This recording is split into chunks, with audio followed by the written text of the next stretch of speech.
I do indeed. Oh, yes, nice. Very nice to have you. Welcome in Switzerland, then. I should say the weather is quite cool. We have a nice sunshine. What about the island? What about the storm? Oh, it's nice today. We have some sunshine all day and we had a little frosty start to the morning, but we're still kind of suffering the impacts. Plenty of my neighbours, I live in the west of Ireland, so the northwest of Ireland, which was one of the hardest hit areas, and it's also an area where there's a lot of forestation, so it caused a huge amount of problems with our power lines. So some of my neighbours are still not connected to power. I'm lucky enough, I was only 9 days without power. Then we are also lucky too. Don't I leave you the place? Then thank you so much to take a little time for us, and see you next time. Yes.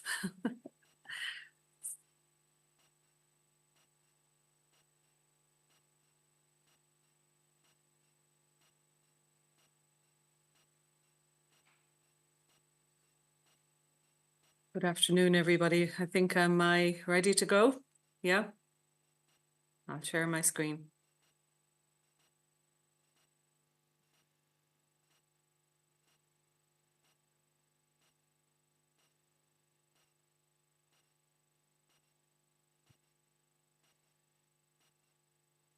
So I feel a little like I'm talking to myself here, but however, we will keep going. That's the nature of these Zoom presentations. So this afternoon, I'm going to talk to you about the social farming landscape in Ireland and tell you a little bit about how we operate the national network and how we're funded and what the current state of play is with social farming in Ireland. So my name is Helen Doherty.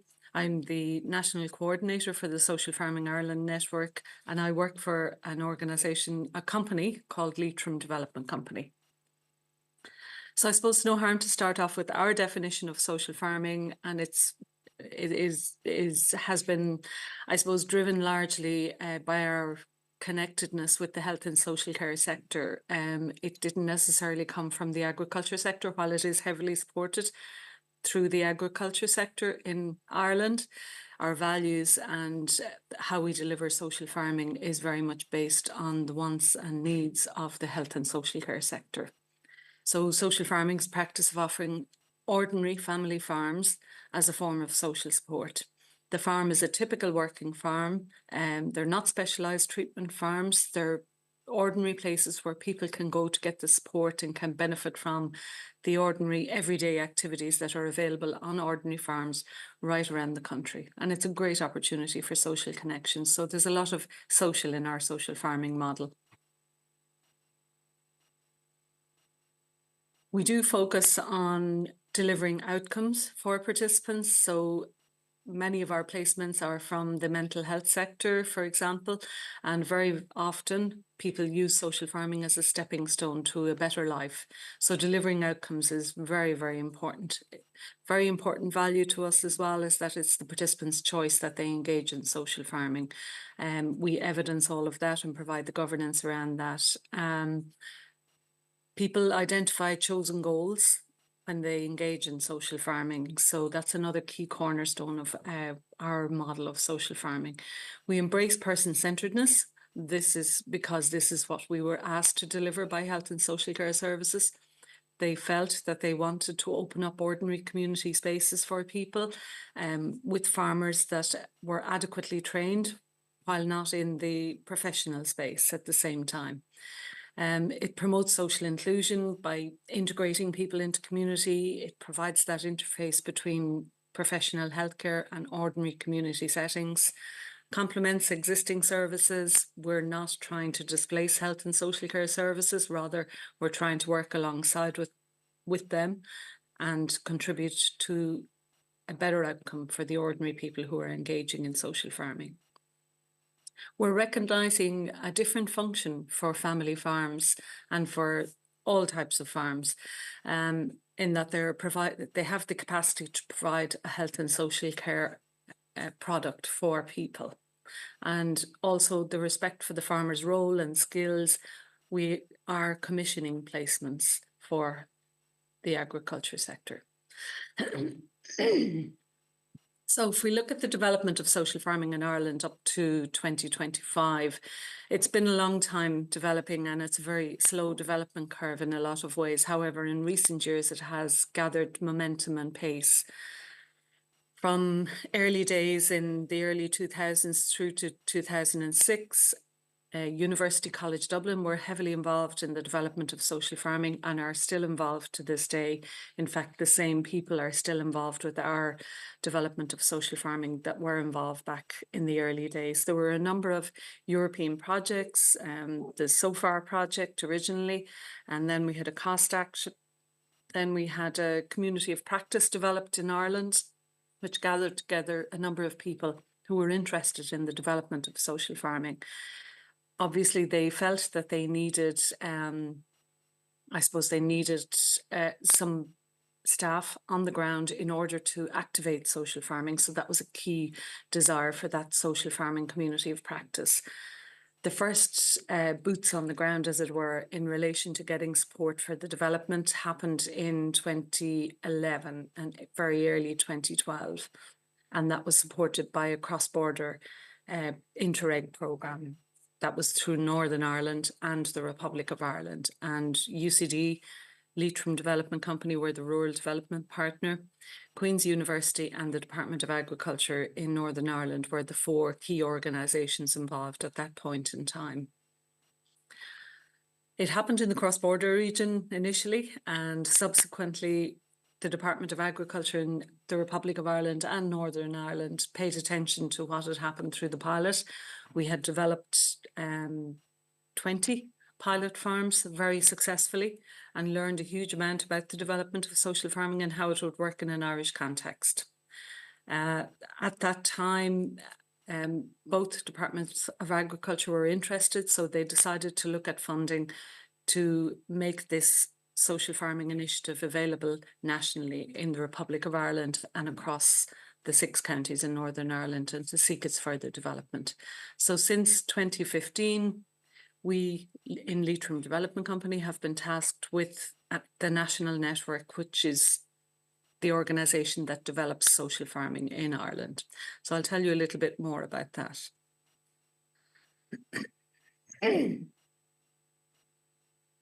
So Leitrim Development Company, I suppose, are at the centre of this little matrix that we have here. We have local development companies in Ireland that run, for example, the leader programmes. There's usually one in every county at least, but some of the larger counties, there might be 3 or 4 local development companies.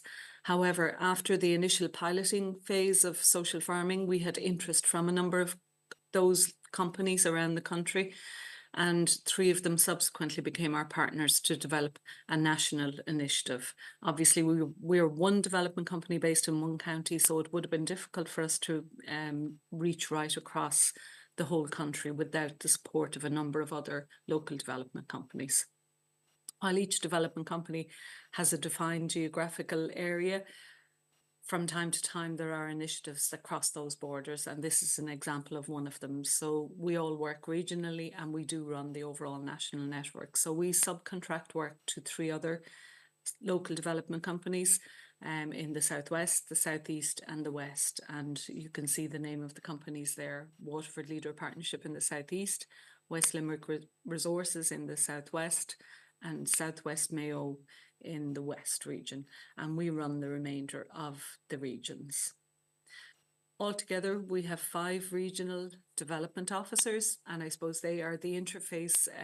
They get the farms up and running and work with the local commissioners, and then we have an overall project management which would include an administrator, myself as the national coordinator, and we have a programme manager as well, and we would take care of the national initiative and coordinate everything that's happening in each of the regions.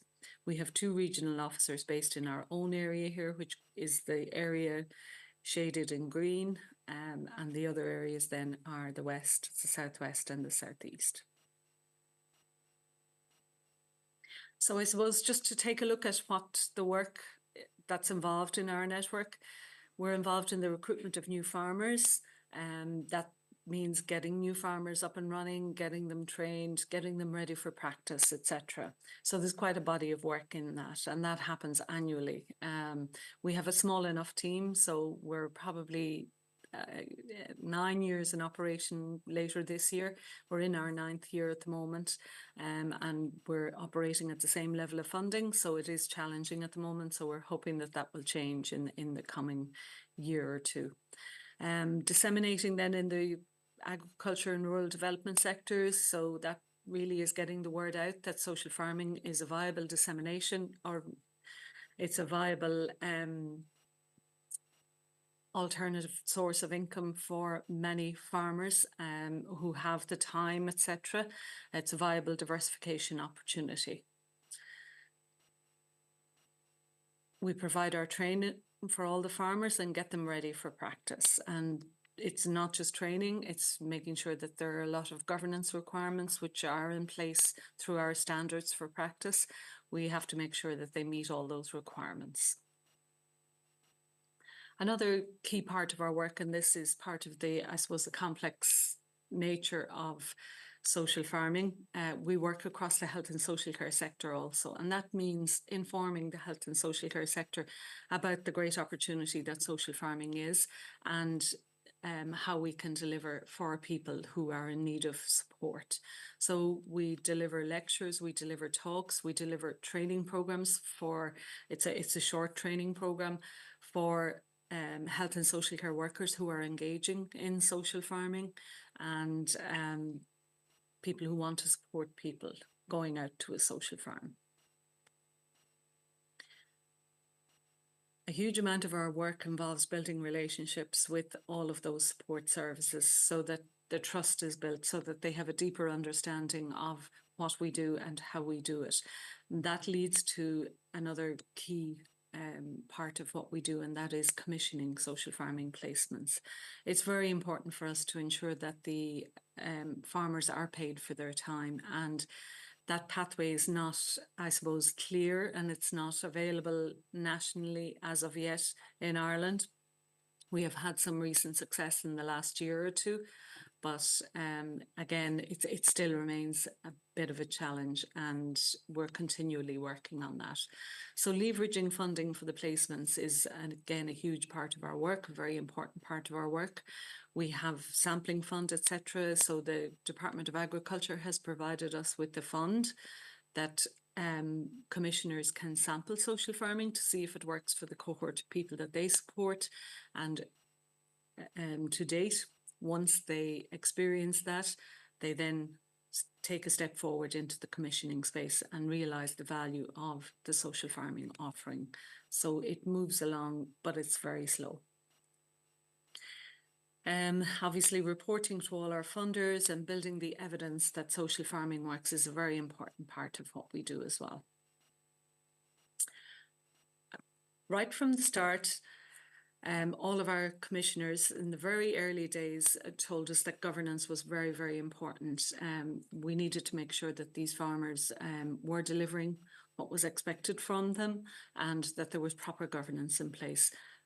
Our health and social care providers said they didn't want to deal with farmers directly themselves because it was too complex of an area and they didn't have the expertise. So again, we're providing that expertise, that governance and that oversight.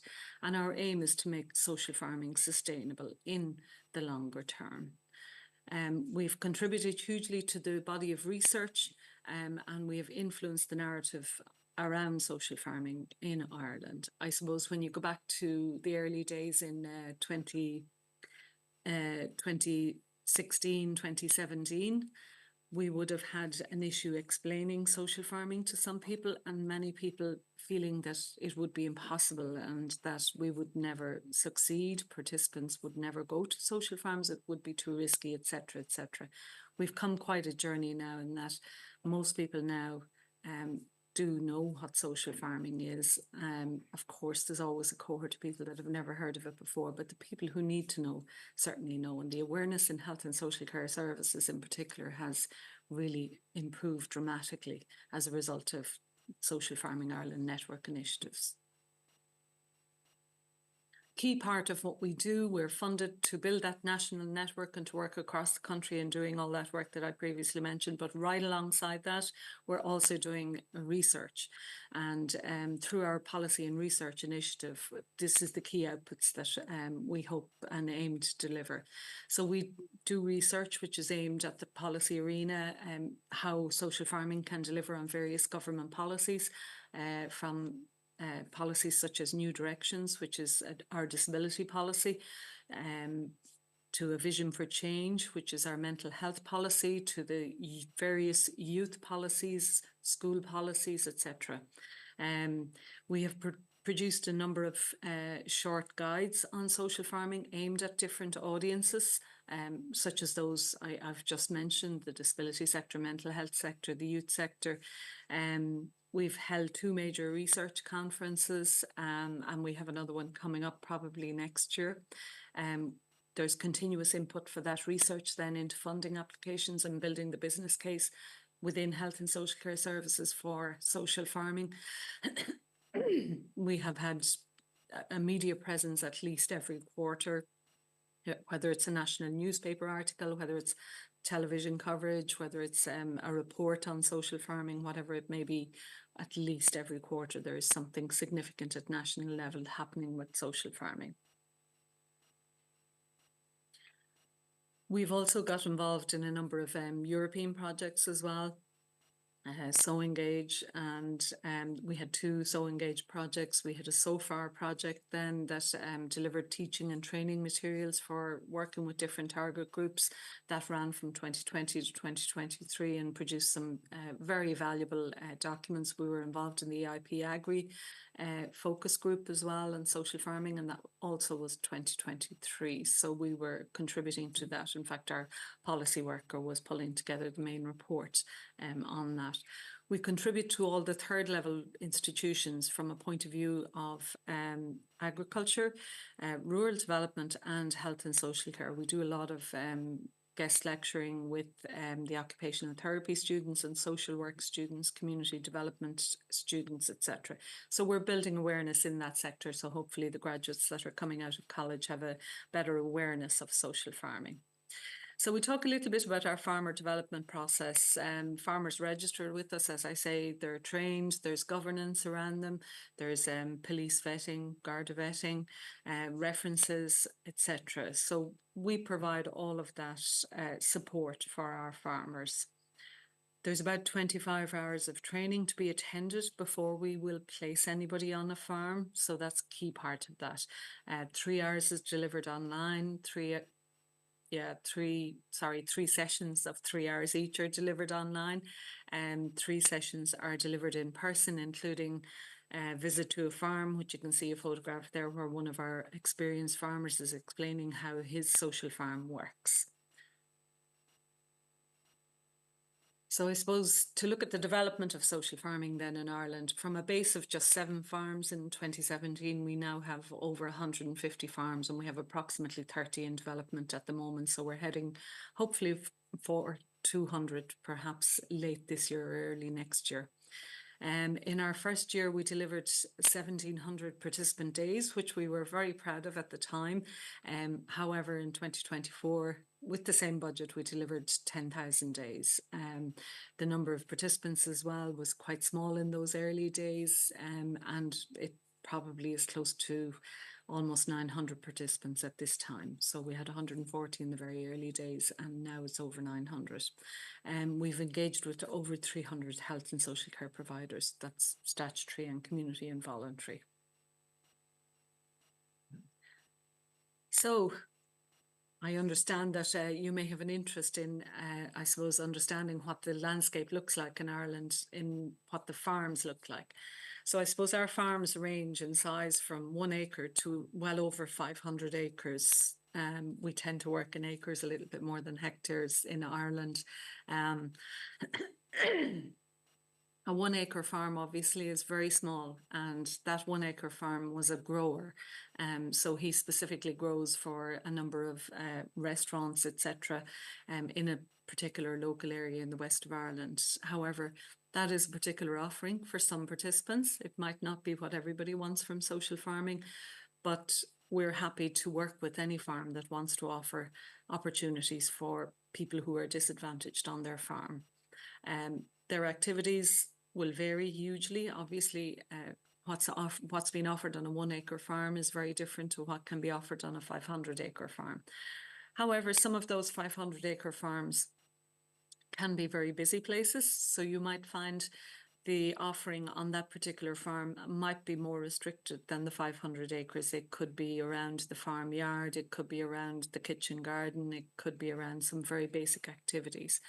So we like to keep our social farming offering person-centred. So we do ask our farmers to have a wide range of activities and things that people can get involved in.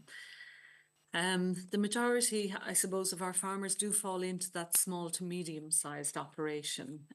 They're not necessarily intensive. The 500-acre farm then would be a very big dairy farm, and we've, in probably the last year, a number of dairy farms have become involved in social farming, where there is a second person on the farm. Perhaps it's a spouse or a partner on the farm, and they want the social farming fits very well with the day, in that the busy times of the day on a dairy farm are very early in the morning and in late afternoon. Whereas that chunk of time in the middle of the day where all the other farm activity happens is a very good time to host participants on the farm. Most are mixed operation, wide variety of activities. Lots of our farmers have many additional skills. The farmhouse is usually used in social farming, and people would access the kitchen. There would be culinary activities, cooking, baking, preserves, all of that kind of thing would be happening on the farm. So the activities vary very much depending on the seasons. So I suppose there is quite an emphasis on traditional skills. It's one of the things we look at, the characteristics of our farmers as well. And my favourite characteristic that I like to see in people is that they have time and they are prepared to slow down the pace of their day to the pace of the participants that are coming to the farm.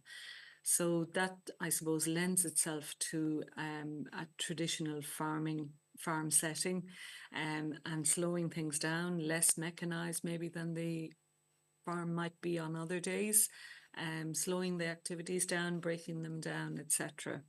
A lot of our farmers are organic farmers. I suppose I know a statistic I had a couple of years ago was, and I need to update it. We had approximately 25% of our farmers were organic farmers, and the national percentage at that particular point in time, I think, was about 3.5% of our farmers. So we had way more proportionately of organic farmers involved in social farming. A lot of our farmers are involved in an initiative in Ireland called Farming for Nature, where they are involved in biodiversity activities and regeneration activities on their farms. So that's another aspect to social farming. It can very often form part of the overall tapestry of a number of different initiatives on a farm, and a lot of them can very often be around sustainability. I suppose this is an example of one of our farms.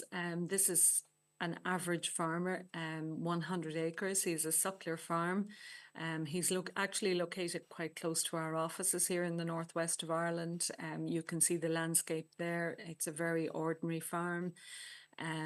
He does have pathways through the farm. Not every farm has that, and it's very wheelchair accessible, so it's a great experience for some people. And it's a beautiful setting. It's the farmhouse is on top of a hill. It overlooks a lake up in the Lakelands area up here. So I suppose the activities that are offered for participants there are very wide and varied. People can interact with the animals. He has a polytunnel as well. Again, goes to the local agri store, which is very accessible. They have hens. He would be involved in community initiatives around traditional music and traditional, I suppose, song and dance that would be happening in the community. So again, he brings that into and weaves that into his social farming practice. These are some of the guys that have been out on the farm and some of the activities that they have been involved in. He has extensive vegetable setting as well, chopping wood for the fire, building a hen house in that instance, and that particular one was a movable one. You can see the happy index is very high there. As I say, we like to keep our activities and a lot of what happens on the farm person-centred. So we like to respond to the capacities and the interests and goals of participants.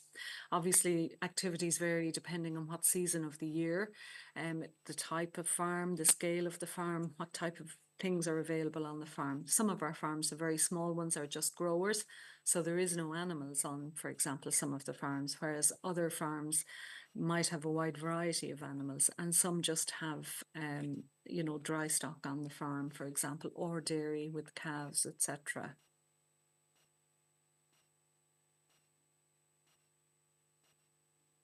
I suppose we might take a little look then from the participants' perspective, just to, I suppose, excuse me, take you into the space around the participants and what the farm can potentially deliver for participants. So there's 4 key areas that our policy and research officer would have identified as main key areas of benefits for participants going to social farming. There's the mental health benefits, there's the social connection, there's skills and education our farmers can impart for people, and then there's the physical health and well-being. Just to talk a little bit about these, and these are some of the images that pop into mind for us around the benefits that we have seen from a mental health perspective. I suppose the sectors is something I haven't put up on any slide. However, we really aren't too worried what sector any participant comes from.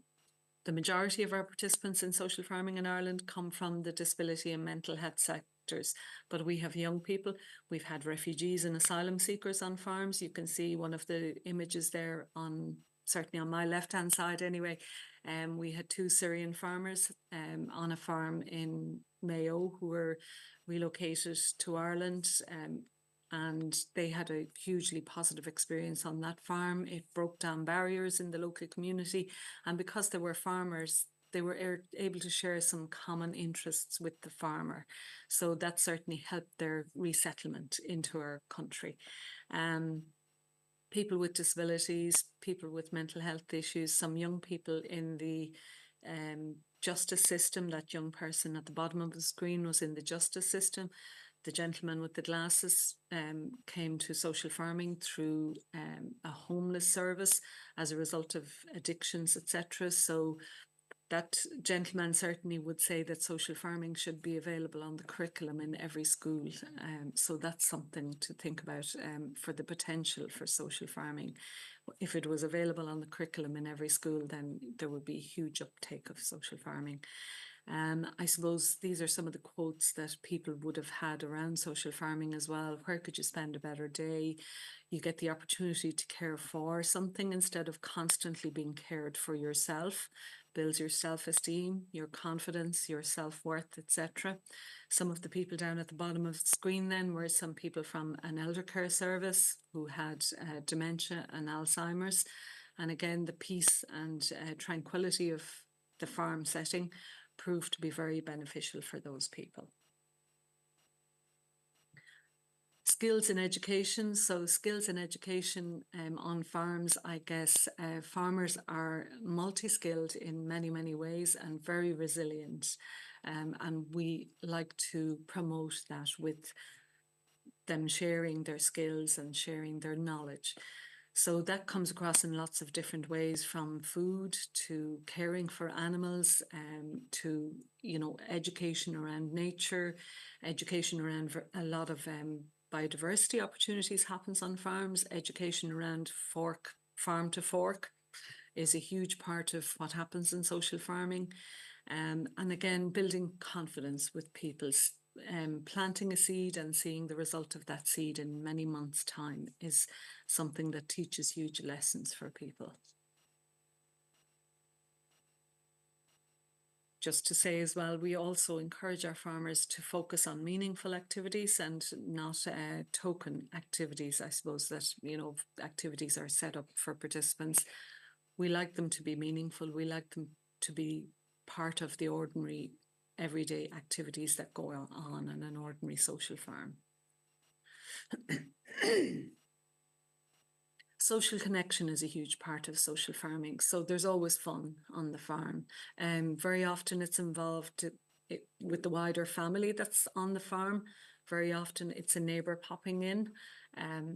Often it is going to the local agri store to pick up supplies for some of the work that you might be doing, some fencing, etc. on the farm.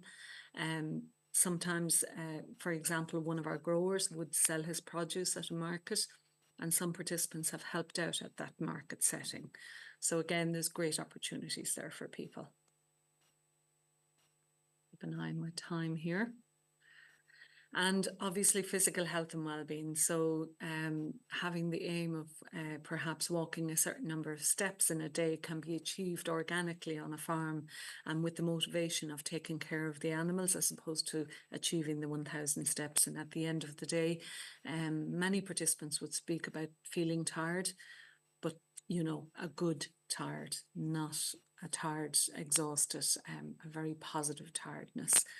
The opportunity to engage with animals, that is well researched and well evidenced right across the world, and that's very beneficial for people. The opportunity again to get involved in physical activity. Very often participants have everything done for them, and only the very most basic tasks are left for people, whereas on a farm they can build up to getting involved in quite significant activities on the farm. These are some of the outcomes that we have experienced in social farming in Ireland. And I suppose there isn't anything different to, I'm sure, any other country in Europe. These are all the things that we see our social farms delivering on week in, week out. Some of the farmer benefits, I suppose, is something interesting to speak about. Farmer satisfaction at being valued and being able to contribute positively in their local community. Very often farming, particularly nowadays, can be viewed very negatively, especially with the challenges, the climate challenges that are happening at the moment. So this is giving farmers an opportunity to be viewed very differently and to use their farm in a different way. All of our farmers would say that the additional income, while it's modest, is very valuable to them in that multifunctional space where they have multiple, perhaps, income streams for social farming. So it's a way of using their farm in a different way, and also it opens up perhaps the opportunity for them to look at other diversification opportunities. These are some statistics we found from research that we did with our farmers. Stimulates the next generation to be interested and involved in social farming. Very often on our social farming training, we would see 2 generations of a family attending the training. You might have a father and a daughter, or you might have both parents perhaps involved in the social farming, and the son or daughter on the farm or the next generation on the farm want to get involved also because they find it very interesting and a very different and interesting way of using the farm setting. Encourages positive environmental actions. Finding solutions to people's needs locally is a huge incentive as well for farmers to get involved. High nature value farming, again, is something that's very common in our farmers. There's a lot of conservation and biodiversity initiatives, and an awful lot of our farmers are involved in woodland initiatives, again, which is a very interesting fact about our social farmers.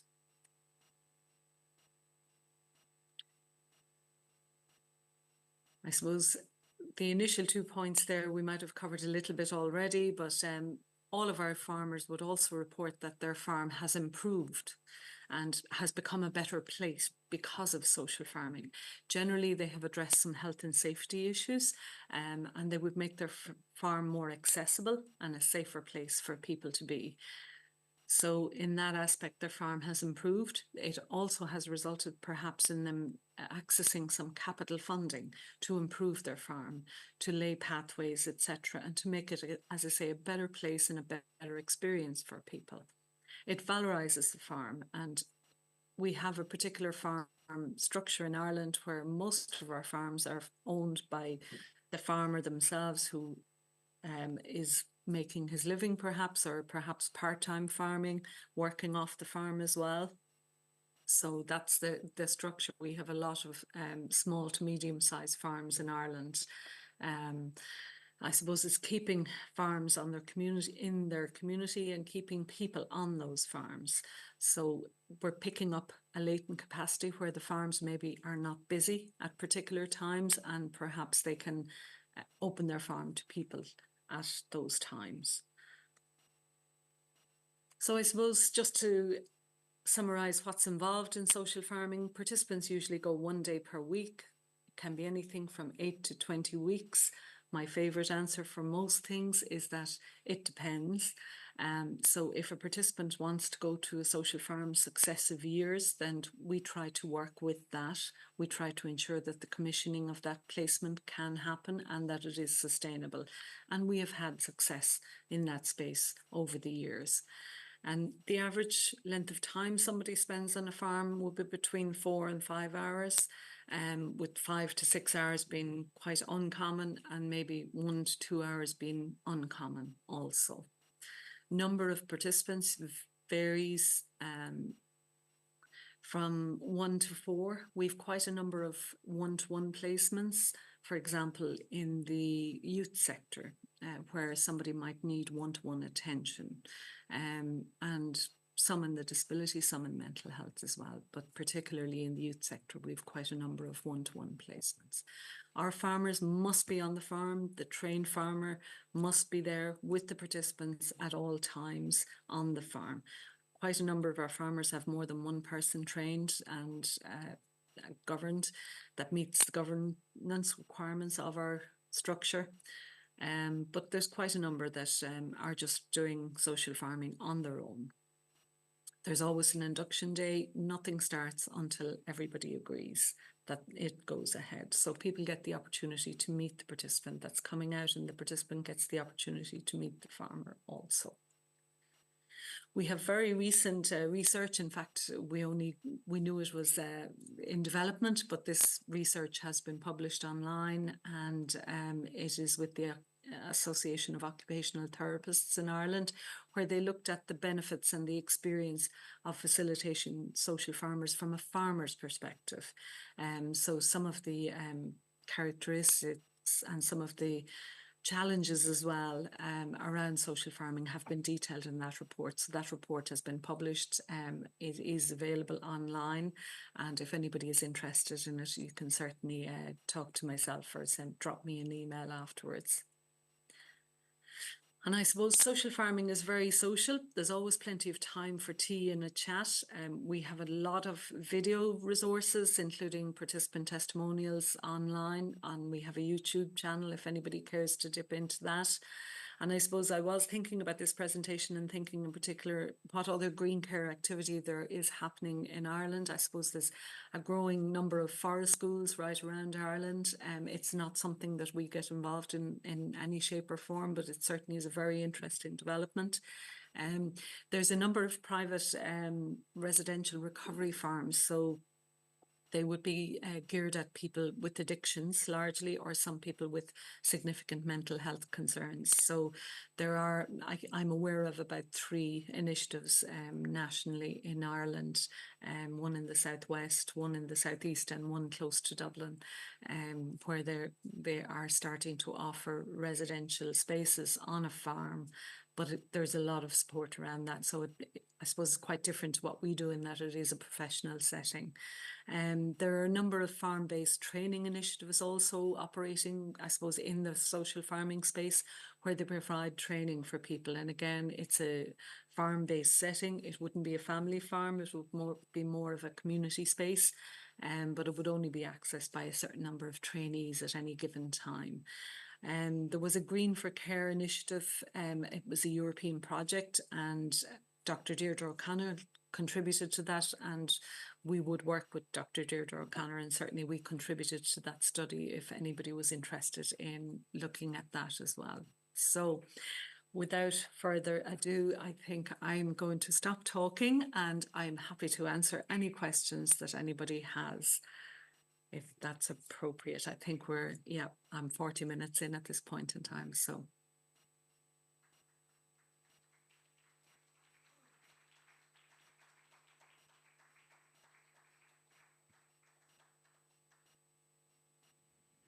En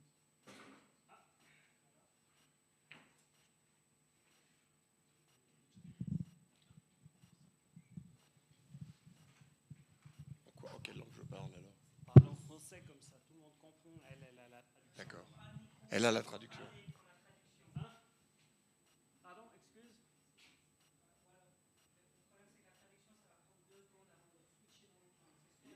Ou alors il parle. Il faut que tu retraduises en anglais, Jean-Marc.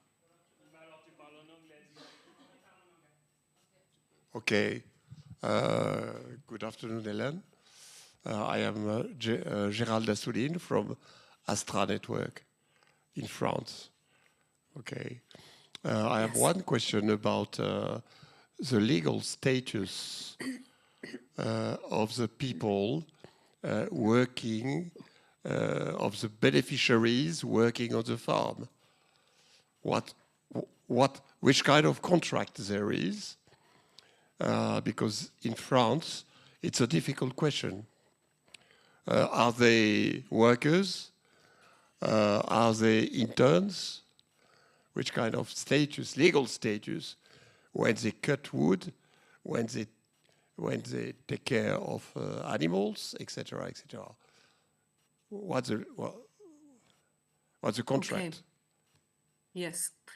The space that we operate in social farming in Ireland is that our farmers are providing support. They are not it is not a work placement, so they are not employees. The level of activity that they get involved in varies hugely. From some young people do quite a bit of activity, and some people depending on their capacities, it might be very basic activity. But our farmers are providing support. They are not providing employment. So therefore, our arrangement is with health and social care services. So we usually partner with, for example, somebody from our health executive, or somebody who supports people with disabilities, like one of the voluntary organisations, we call them. They're contracted by the government to provide day opportunities, for example, for people with disabilities. So we would partner with them. So the space we operate in is very much providing support, not employment. So there is no question of having a contract of employment with participants in social farming. Does that answer your question? Yes, because I'm thinking of the French case while listening to you. And if, for instance, you have somebody with difficulties, let's say mental difficulties, and this person helps, you hear me? Do you hear me? Yes, I can now, yes. Okay, maybe I repeat.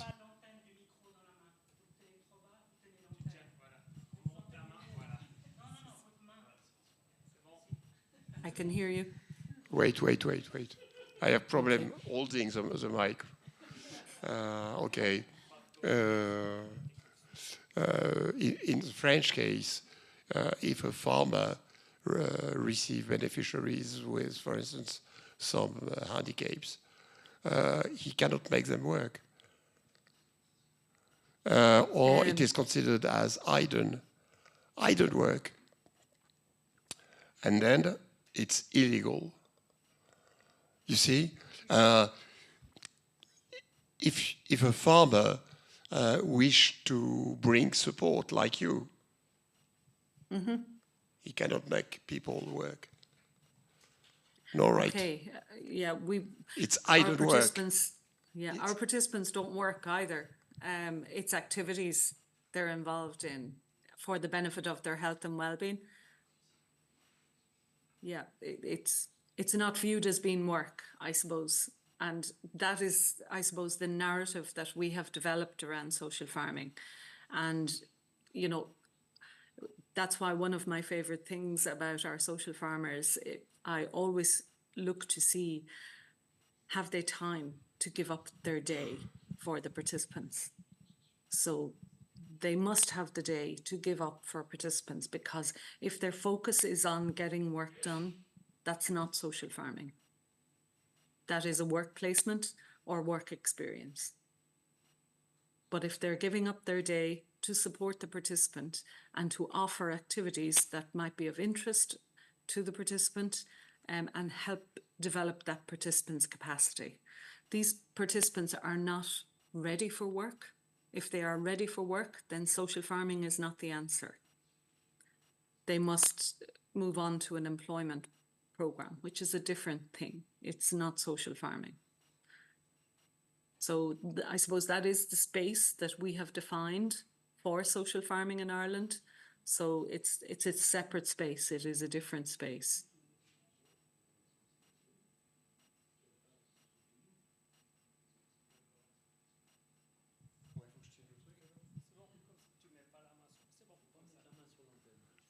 There is one question of my colleague about the fees received by the farmer for. Did you succeed to synchronize the level of fees received by farmers for hosting and supporting vulnerable people? And I have another question that you can answer. Okay. In Ireland, do you have professional or inclusion farms?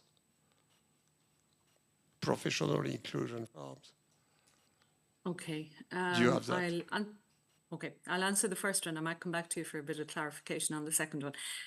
Yes, we have a reasonable, I suppose, synchronization. I'm taking that means that the same fee is across the board in Ireland. So the expectation of our farmers is that they get paid €80 per person per day. We like to keep it around three persons. So that's around 200, €240 per day. That is the average. And that is probably through our network, we would see the majority of farmers achieving that. So, and that is based on the evidence and the research that we conducted in the very early days in 2011, 2012, 2013 time. So it's still based some years ago, and hasn't, that cost hasn't increased in the last 9-10 years. Your second question then again. It's about professional inclusion farms. Yes. For instance, So long-term unemployed people, homeless people, Okay. Out Yeah. of jail people. Yeah. Is there any kind of Okay. Our farmers potentially accept anybody onto their farm if it's a match for that person. When you say professional, do you mean that it's a professional setting and that there is professional therapy provided, for example, on the farm? it should be kind of the person as long during many times the person didn't work for many reasons. So they go on a farm, on an inclusion farm, to relearn to work, to etc. And then supposedly to go to work on the normal conditions. Yes, we would have that. As I say, we don't define the participant groups that come to our farms. So we have participants from many different sectors. We have had participants from the homeless sector who would be recovering from addictions, and, for example, would have attended one of our farms in Limerick. They would have built a routine, for example. They would usually go 1 day per week, and they would be supported through health and social care services at the same time as they go to the farm. So, for example, they would go 1 day per week. They might be going to other therapies on other days and other initiatives on other days. And gradually over time, this is why one of the key core values around what we expect from our farmers is that they deliver on outcomes for people. The outcome for that person might be to build routine, build confidence, build their self-esteem, and together with other organisations and other initiatives, work towards re-entering training or employment on perhaps initially a part-time basis, etc. So yes, that's what social farming potentially would be used for, and our ordinary farmers can deliver on some of that.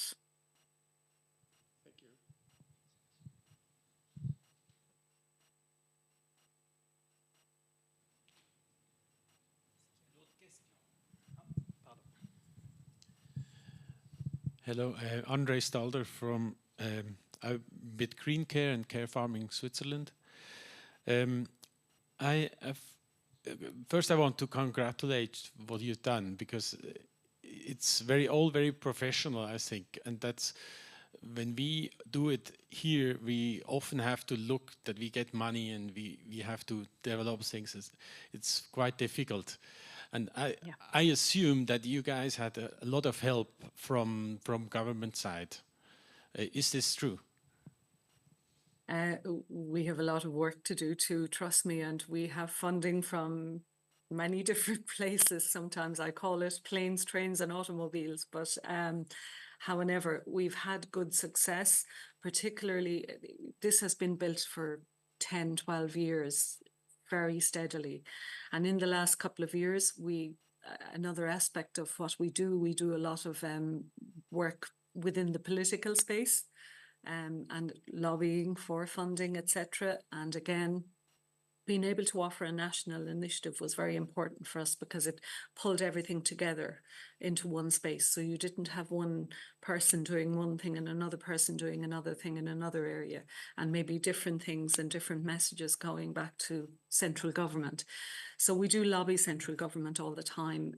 Last year we did achieve, or 2023 actually, we did achieve a national fund to support people with disabilities to access social farming. So that was a huge step forward for us. However, we've had a change of government now, so now we are in limbo again. We're not 100% sure if that's going to happen. We have core funding from the Department of Agriculture to deliver the national network, and that has been absolutely key to the development of social farming. And we have pursued commissioning in a very deliberate way over the last 5 to 8 years, with that research arm coming in behind us, showing the evidence, and we are building it step by step. We have a number of commissioned arrangements in mental health services.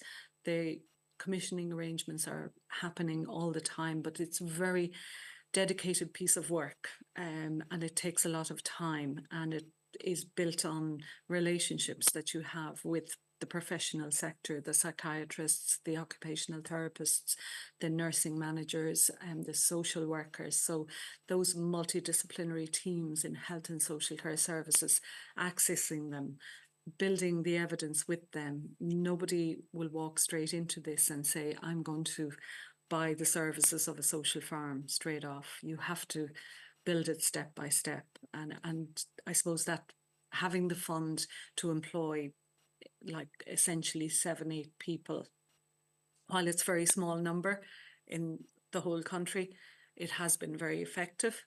It is slow work, and we have to do it, you know, place by place, region by region. Sometimes you think because you have success getting a contract and commissioning in one area, it's going to be automatically happen in another. It doesn't happen that way. You must again build the relationships, and yeah, that's part of the challenges. It's a challenging landscape, and I think we're still building that. I think we're still building the pathways and building the way forward, but we are definitely having success, and we keep pushing forward. We leveraged, we get funding of about 500,000 from the Department of Agriculture, to do the work that I do and my team. But alongside that, we successfully leveraged about 800,000 in funding for farmers over the last year. So that was the highest level we had reached since we started. So hopefully we'll continue to build on that, but it's challenging. Yeah, very well done.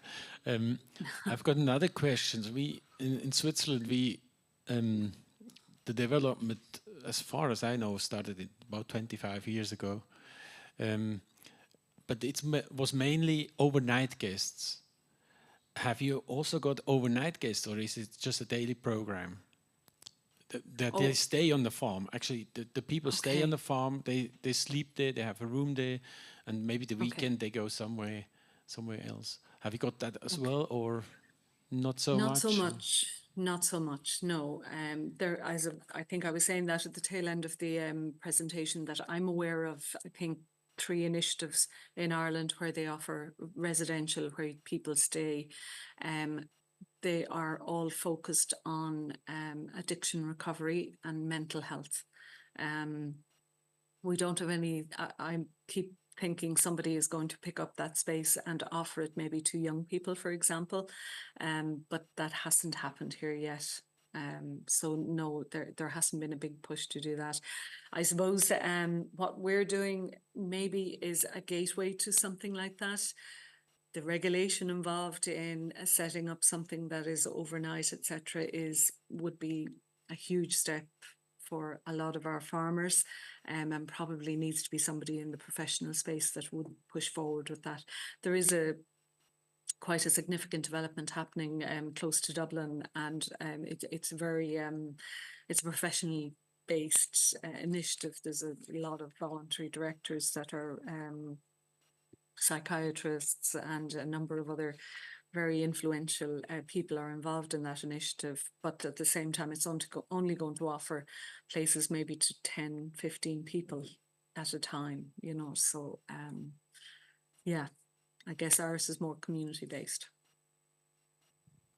Yeah, with us, it's just the other way around. We're going to get more daily in Switzerland, especially. I think there's a big opportunity there for us. Yeah. There is. Thank you very much. For every country, yeah. Thank you. Thank you so much, Ellen, for your contribution. We did it. We tried it 2 years ago. That's nice. Yes. That time we did it. So thank you so much, and I hope we meet once again. Probably we come to visit you in Ireland then. So thank you. Anybody is welcome to come visit us at any time, and we'll certainly try and show you what we do here. That's the best we can do. So the best of luck with all of your future endeavours in social farming, and thanks for listening to me. Thanks, John Mark.